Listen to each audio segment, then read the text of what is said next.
ကျွန်တော်ဒီနေ့အရန်အံ့ဩတဲ့ကိစ္စတခုကိုတွေ့ခဲ့တယ်ပေါ့နော်အဲ့ဒါကလေးတယောက်ကိုလူကြီးတယောက်ကဆုံးမတဲ့အခါမှာသူလှုပ်လိုက်တဲ့အမားကြောင့်မဟုတ်ဘဲနဲ့ဒီလူကြီးကိုသူပြန်ပြောလိုက်တဲ့စကားကြောင့်ကျွန်တော်အရန်ကိုရှော့ရသွားတယ်ဒီနေ့ကလေးမျိုးရန်ဖြစ်တယ်လို့တည်င်းကြတော့ဒီလူကြီးရနေပြီးတော့ဒီကလေးကိုခေါ်ပြီးတော့သူကဆုံးမတယ်ပေါ့နော်အဲ့တော့ဒီလိုမလုပ်ရဘူးလူငယ်တွေကိုလူတွေကိုထိခိုက်တာထိခိုက်အောင်လုပ်တာမကောင်းဘူးလို့သူကဆုံးမတယ်အဲ့ဒီအချိန်မှာသူပြန်ပြောလိုက်တဲ့စကားခမရတို့ရဲတိုင်ကြီးလဲတိုင်ထောင်ချခြင်းလဲချကျွန်တော်အသက်မပြေသေးဘူးတဲ့ဒီစကားကိုကြားလိုက်တဲ့အချိန်မှာကျွန်တော်စိတ်ဆိုးတာထက်ပိုပြီးတော့သူ့အတွက်စိတ်မကောင်းဖြစ်သွားတယ်။ဘာကြောင့်လဲဆိုတော့ဒီကလေးအရွယ်တင်ဒီအသက်အရွယ်တယောက်ကတက်ရွယ်ကလေးတယောက်ကဒီလိုစကားမျိုးကိုသူ့ဘာသာလို့မတွေးတတ်သေးဘူး။ဘယ်နေရာကနေတင်ယူလာလဲဆိုတဲ့မေးခွန်းပဲကျွန်တော်တို့အတွက်ကြံတယ်။ तू ဘလို့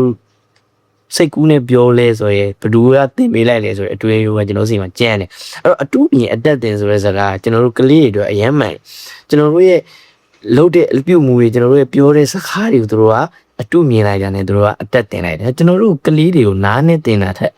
မျက်လုံးနဲ့ပိုတင်တယ်လို့ကျွန်တော်တို့က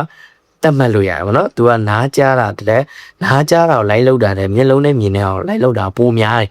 မိဘလူကြီးကိုမလေးမစားဆက်ဆံတဲ့သူတယောက်ဆိုရင်ဒီကလေးကလည်းလူကြီးကိုမလေးမစားဆက်ဆံပါပဲမိဘဒေါသနဲ့ဖြည့်ရှင်းတဲ့သူတယောက်ဆိုရင်လေဒီကလေးကဒေါသနဲ့ပဲဖြည့်ရှင်းလာမိဘကလည်းတောင်းဝင်မှုမရှိဘူးအမားတွေကိုဝင်မခံတတ်ဘူးဆိုရင်ဒီကလေးကလည်းအမားဝင်ခံတတ်လာမှာမဟုတ်ဘူးအမြဲတမ်းလိန်လိန်လှည့်ဖျားနေမှာပဲဒါကကျွန်တော်တို့အတုမြင်အသက်တင်တဲ့သဘောတရားအဲ့ကလေးတွေကိုစုံမတဲ့အခါငါပြောတာကိုနားထောင်ဆိုတာထက်ငါလှုပ်တာကိုကြည့်အဲ့ဒီပုံစံမျိုးကြီး